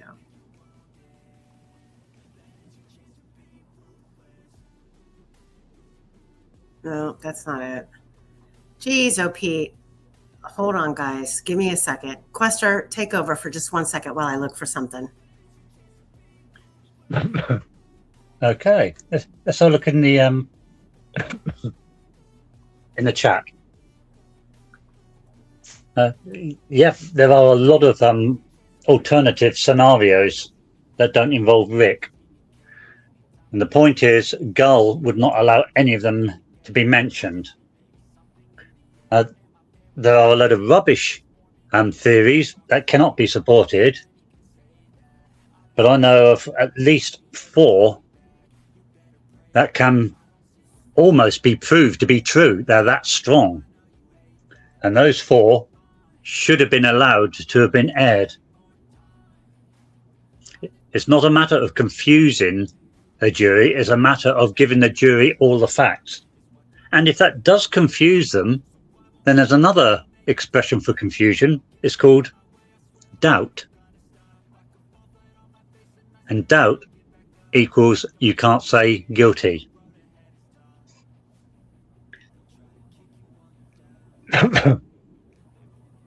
A lot of people in there are suggesting Cody, Mike Patty, and so on. Well, from what I've seen, there's not enough for those theories to make them viable. So I'd not be able to fault Gull on not allowing those ones in.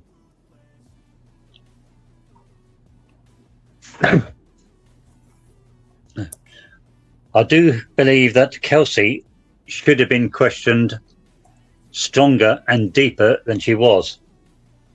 I'm convinced she knows more than she has said, or more than we've been told she said. Has anybody got any questions about Kelsey?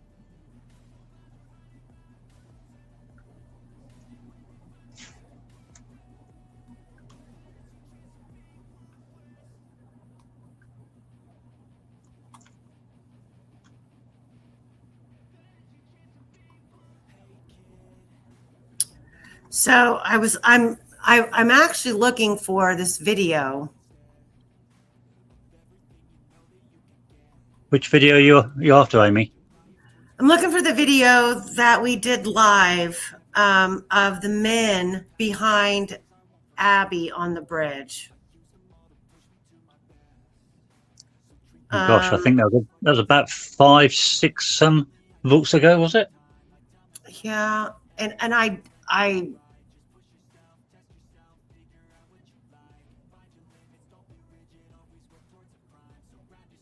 had sent it to myself again, so I would be able to pull it up quickly. And I'm not finding it. But I do have something that's, I'm going to see if it will let me play it. Something that I was sent. And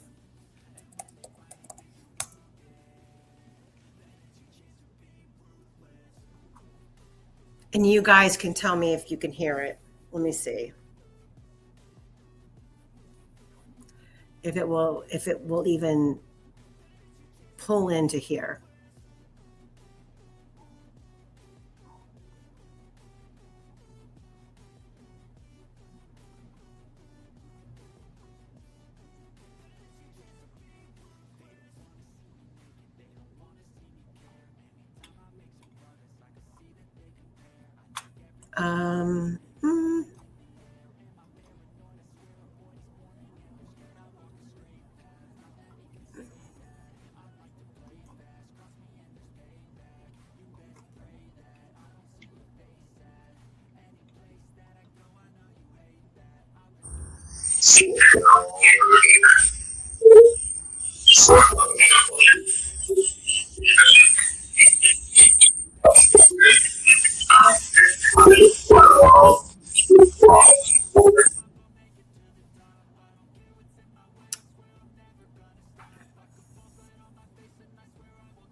So that's supposed to be the audio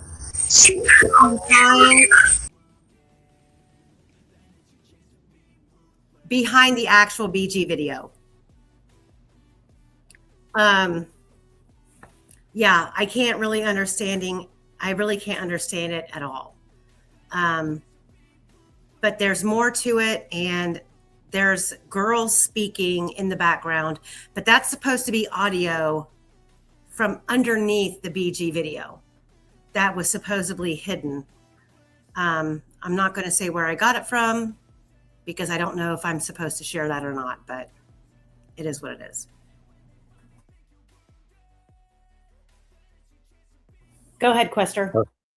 Well, I could discern at least 2 very different voices in there, although I couldn't make out what was being said. One male, one female.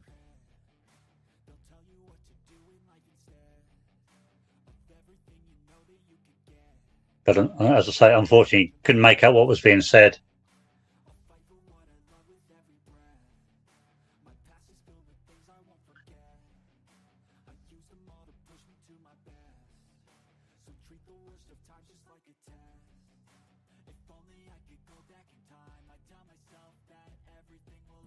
Sorry, I'm still looking for this other video that I have. The video.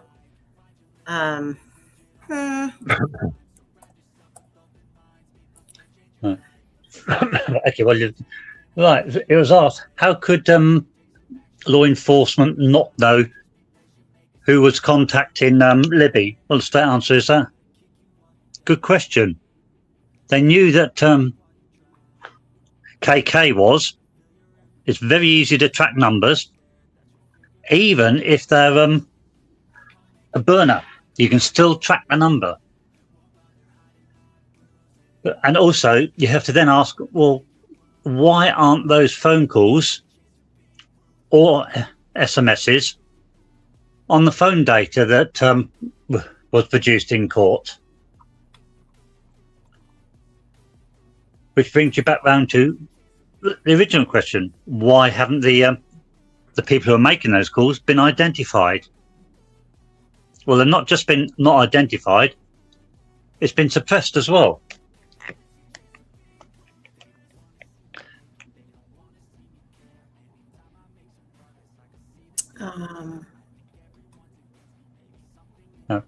Given that there was a FBI investigation into the CSAM stuff going on, you can sort of understand why they didn't want to stick the flags up about Klein. Sort of. However, Klein was already in prison by the time that the Richard Allen trial came up. So I can't see why they would not have released the stuff then. But it was still thrown back to the other ones that were talking to her.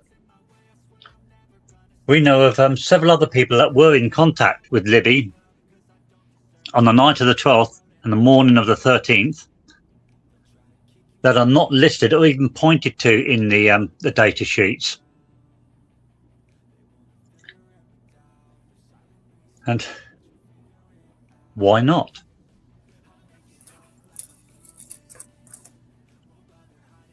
Exactly. Why not?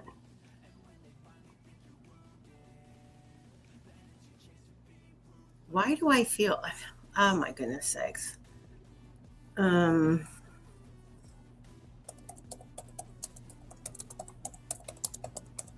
really aggravated that I cannot find this.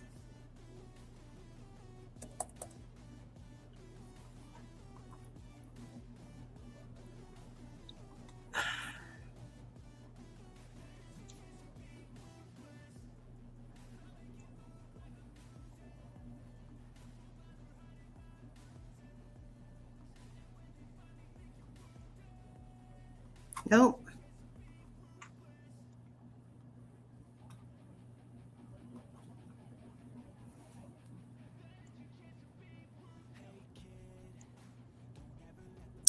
I don't think I'm going to be able to find it on this live.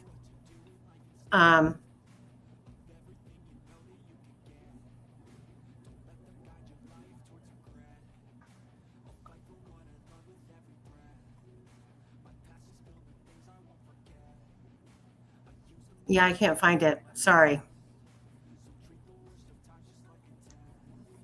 Oh, well, I'll figure it out later and then I'll get it.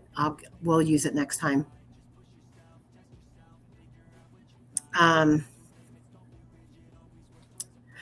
You know what? I've turned off the music.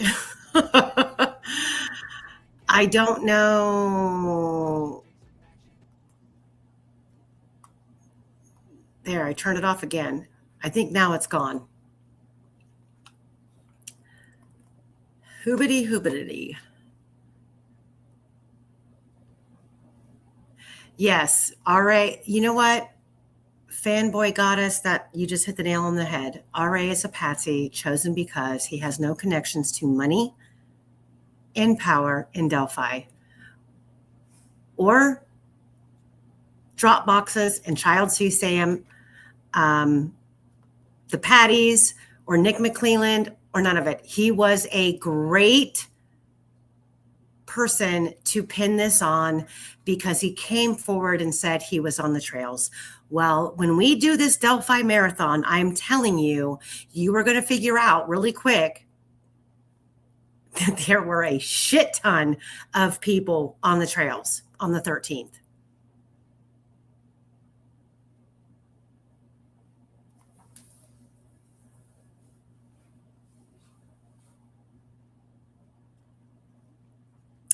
So, Quester, you got anything else for today?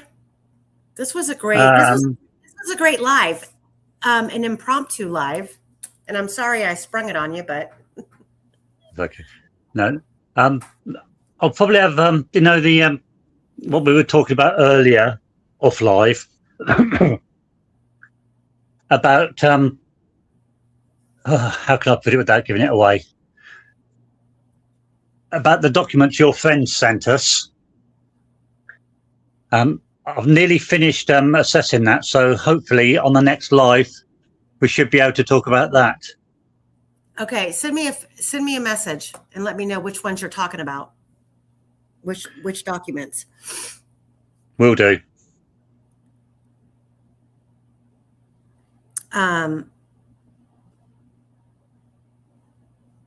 And I'm gonna track down this video that's in my inbox somewhere. I thought that I saved it to my phone, but I didn't. And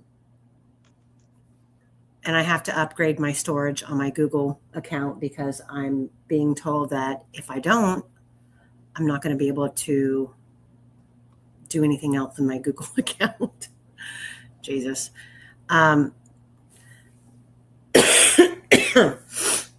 Yes. Hardin Holly. Anna defended RL several times, as did Kathy Shank's daughter. Yes, they did. So that's all we've got for today. It was on a whim. So we will be back again, if not before next weekend. And yeah, we'll just continue trekking forward. And that's all we can do. I'm going to be sending out a flyer for the Delphi trip, and converting the GoFundMe for that, just to make sure that we all get there and we can do what we need to get done. If you guys have any specific requests that you want photographed or videoed while I'm there, let me know. I'll probably do a whole community post about it. Every single time I'm there, like, my cup is full. Like, I'm busy from the time I get up in the morning until the time I go to bed. And then when I come home, I stop and I think, like, God, why didn't I do this? Why didn't I go there? Why didn't I take a photograph of this? Why didn't I videotape that? So if there's anything specific that you want me to add to the agenda while I'm in Delphi, let me know, and kind of give me a reason behind the purpose. So if I can get there and videotape it or photograph it. I know this time around, I'm going to be taking April to all of the fun places that she hasn't seen yet, in regards to our infamous drug dealing family. And I'm going to be taking some measurements and hopefully an iPhone 6 this time. And I will be coming to you live, which Quester doesn't know this yet. So I'm going to tell him now on the live that while I'm in Delphi, I'm going to have to make him or give him access to the channel so he can go live while I'm there with things that I sent him. And I won't be able to stream the oral arguments live if I'm actually at the oral argument. So I'm going to ask Quester to be the main man on the scene to present that on the channel while I'm actually at the oral argument, since it's going to be made available on the court's website. Can you do that, Quester? What?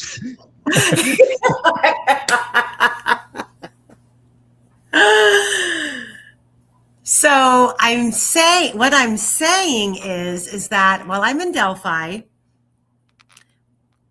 no one's going to know when I'm in Delphi and what I'm doing and where I'm going to be until after I've been there and I've done it. So everything will be coming in late to the channel. But most importantly, the oral arguments are going to be streamed live online. And I'm not going to be able to present the oral arguments live because I'm going to attend the oral arguments. So I was hoping that if I show you how and give you access to the mechanics, you will be able to go live on the channel for me and present the oral arguments. Oh, the power, the power.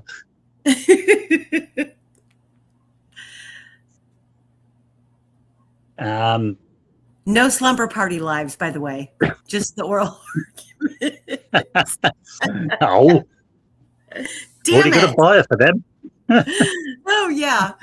But I'll show you how to do it. It's not hard, but I'll show you. But and there might be some things that I send you that you can, upload or whatever while I'm on the trip, to keep the viewers up to date.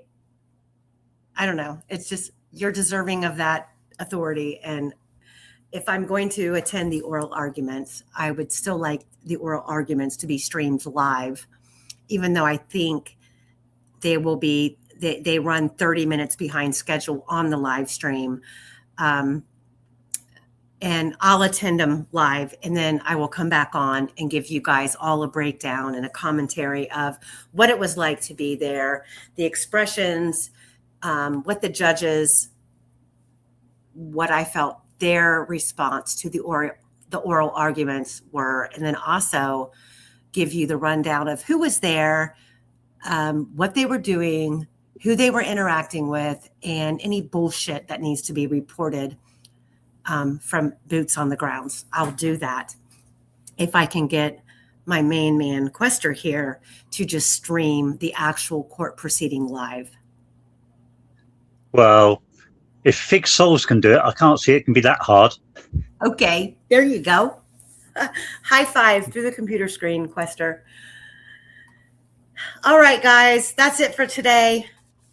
I've got pork chops to season, and Rocky is looking at me emphatically like, get off the computer and take me outside. So the other man in my life is calling. So